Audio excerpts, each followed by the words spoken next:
We begin this evening with the Kristin Smart murder trial. This afternoon, the defense attorneys for Paul and Ruben Flores rested their case. This comes after calling the final of 3 witnesses to the stand today. KSBY reporter Jacob Dizon was in Salinas and has details on this morning's testimony. After court proceedings were delayed Monday due to an absent juror, testimonies continued for the defense Tuesday morning, with Detective Henry Stewart being brought to the stand to discuss his 1996 investigation into the disappearance of Kristin Smart.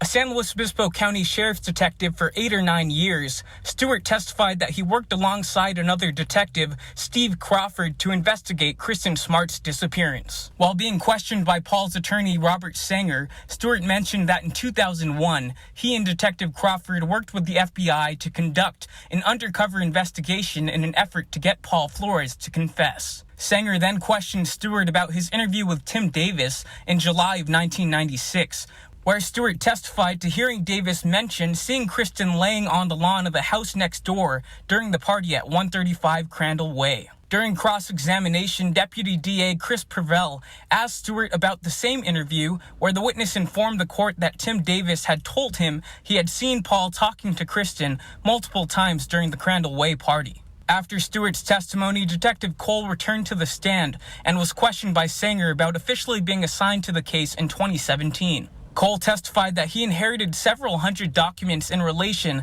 to the Kristin Smart case, including files from the Cal Poly Police Department, the San Luis Obispo County Sheriff's Office, and the FBI. Sanger asked Cole about a Facebook page called Justice for Kristin Smart.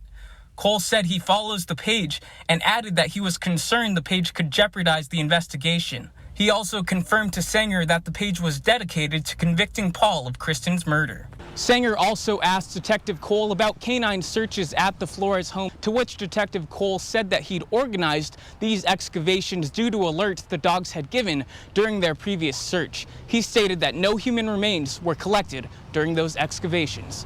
In Salinas, Jacob Dizon, KSBY News. During his questioning, Sanger asked Cole about various wiretaps of the Flores family. He said there was no FBI involvement in this part of the investigation. He also mentioned he had informed podcaster Chris Lambert he had trucks in their custody that once belonged to the Flores family. Court will be dark tomorrow, but will continue on Thursday.